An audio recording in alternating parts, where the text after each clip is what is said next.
नमस्कार दोस्तों। आज हम इस एपिसोड में नॉस्ट्राडेमस की कुछ महत्वपूर्ण भविष्यवाणियों के बारे में जानेंगे जो कि उसने भारत के ऊपर की हैं। इसलिए इन भविष्यवाणियों को जानना हमारे लिए आवश्यक हो गया है। दोस्तों, इस टॉपिक पर अभी तक आपने कई वीडियोस देखे होंगे, लेकिन ये वीडियो सबसे अलग होगा क्योंकि इतने सारे वीडियोस देखने के बाद भी कोई आपको सटीक जानकारी किसी ने नहीं दी होगी। इसलिए मैंने इस वीडियो को बनाने के लिए बहुत सी खोज की है, YouTube से वीडियो देखे हैं और कितनी सारी किताबें पढ़ने के बाद मैं ये जानकारी आपको रूबरू कर रहा हूँ। दोस्तों, इस ब्रह्मांड में सब कुछ या बहुत कुछ पहले से निर्धारित होता है।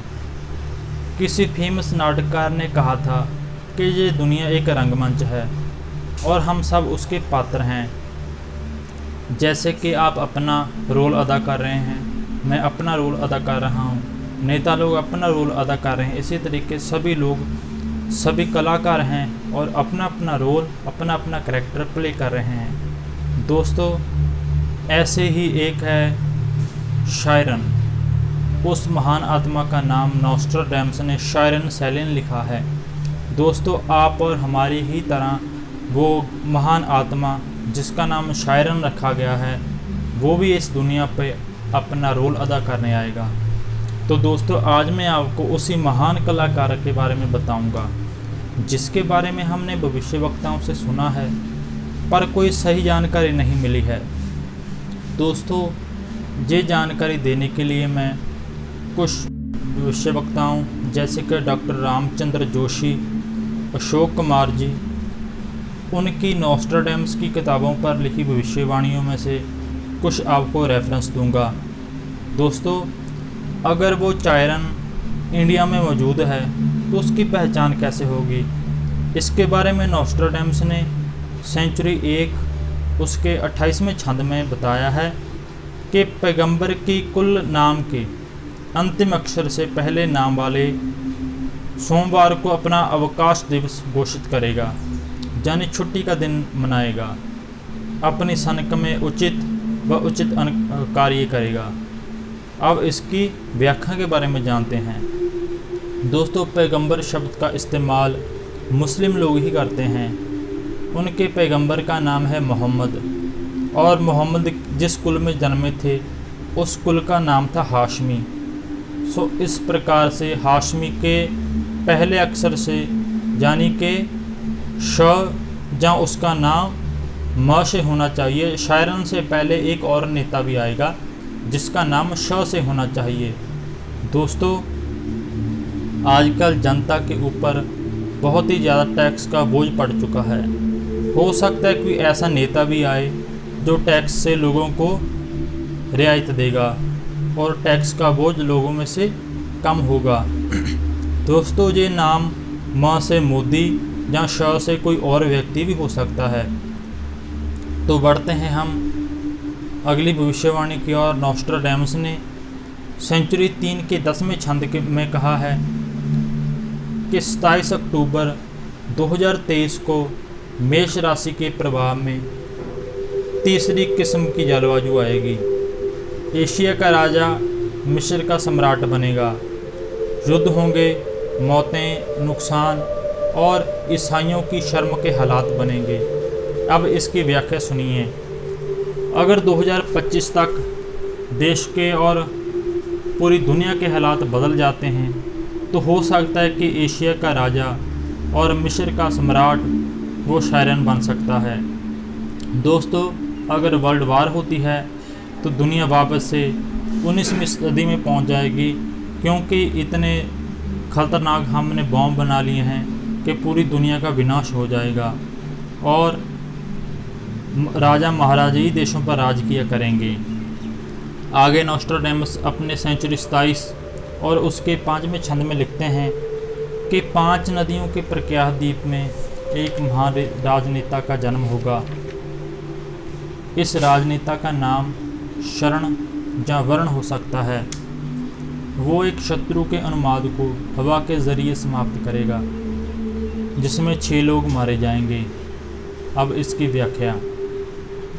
दोस्तों यूँ तो एशिया में श्रीलंका, पाकिस्तान, चीन, नेपाल और हमारा भारत भी एशिया खंड में ही आता है, लेकिन शरण या वर्ण जैसे नाम तो भारत में ही प्रचलित हैं और इसमें 5 नदियों का भी जिक्र किया गया है।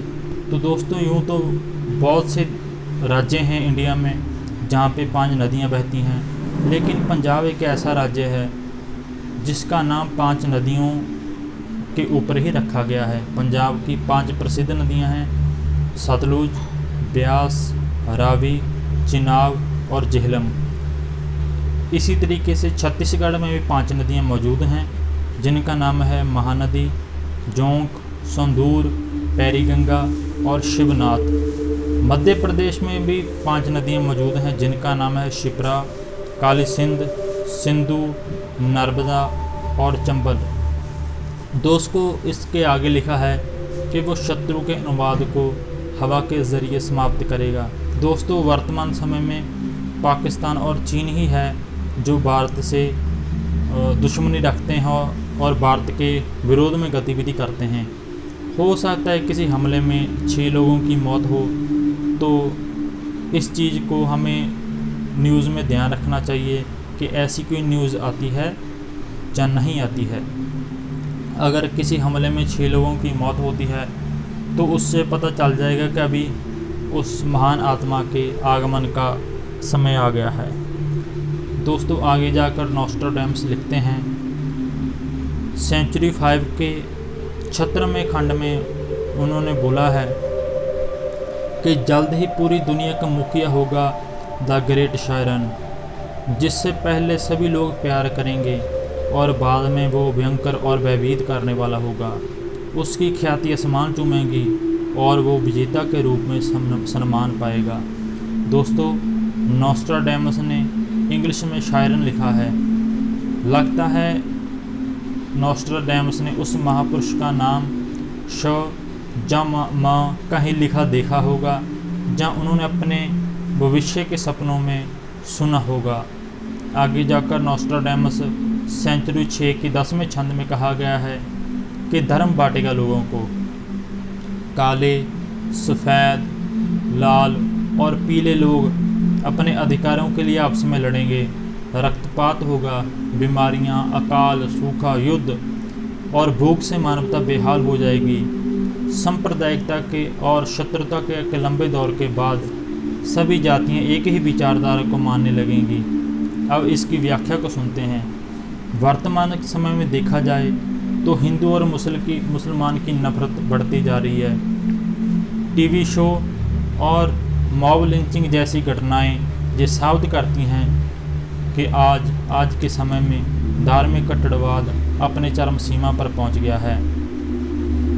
तो हो सकता है कि जल्द ही निकट भविष्य में सभी धर्मों के लोग जुलूस के रूप में सड़कों में उतरें और प्रदर्शन के माध्यम से अपने अधिकारों की मांग करें। दोस्तों वर्तमान में उठने वाले NRC मुद्दे, CAA जैसे मुद्दे भी ऐसे हालात बना रहे हैं। दोस्तों नॉस्ट्राडेमस ने अपनी भविष्यवाणियों में कहा है कि 21वीं सदी के प्रारंभ में दुनिया के शतीर पर शायरन का उदय होगा। अगर 21वीं सदी को 4 हिस्सों में बांट दिया जाए तो 2025 तक इसका पहला भाग बनेगा, यानी कि 21वीं सदी का आरंभ। तो दोस्तों ये पूरी उम्मीद है कि 2025 तक उस महान शायरन का भारत के लोगों को दर्शन प्राप्त हो जाएगा। और आज के समय में मीडिया या सोशल मीडिया के ज़रिए वो अपनी उपस्थिति ज़रूर दर्शाएगा। हो सकता है कि वो महान शायरन आज सोशल मीडिया या मीडिया में कहीं सक्रिय हो, इस पर हमें ज़रूर गौर फरमानी चाहिए। दोस्तों ये अलग बात है कि उस महान आत्मा शायरन की हमारे पास कोई पक्की पहचान नहीं है, लेकिन हम आगे की भविष्यवाणियों में इस पर खुल के चर्चा करेंगे कि उस महान आत्मा शायरन की पहचान कैसी है। और जे आज इस वीडियो में हमने इसके फर्स्ट पार्ट बनाया है, हम इसका सेकंड पार्ट भी बनाया है, उसको देखना आप मत भूलिए। ये वीडियो आपको कैसा लगा इसके बारे में हमें ज़रूर बताएं, और हमारा पेटीएम और इंस्टाग्राम का लिंक इस वीडियो के नीचे आपको मिल सकता है। अगर आप हमें सपोर्ट करना चाहते हैं तो वहाँ पे जाकर आप हमें सपोर्ट कर सकते हैं। दोस्तों, ये वीडियो आपको कैसी लगी? अगर अच्छी लगी हो तो लाइक कर देना, नहीं अच्छी लगी हो तो डिसलाइक कर देना, और हमें कमेंट बॉक्स में ज़रूर बताएं, जिससे हमें मोटिवेशन मिलती रहे और ऐसी अच्छी अच्छी भविष्यवाणियाँ हम आपके लिए लेकर आते रहें। तो दोस्तों, इस वीडियो को देखने के लिए आपका तहे दिल से धन्यवाद। तो दोस्तों, आप ये ज़रूर बताना कि आपको क्या लगता है कि वो महान आत्मा का उदय कब होगा। अगर उस महान आत्मा के बारे में भी आपको ज़रा सी भी कोई भी जानकारी है तो कमेंट बॉक्स में हमें ज़रूर बताना, क्योंकि आपको कमेंट को पढ़कर हो सकता है कि हम उस महान आत्मा पर उसके पास हम पहुंच जाएं और उससे ज़्यादा से ज़्यादा हम लाभ उठा पाएँ। तो इस वीडियो को देखने के लिए धन्यवाद।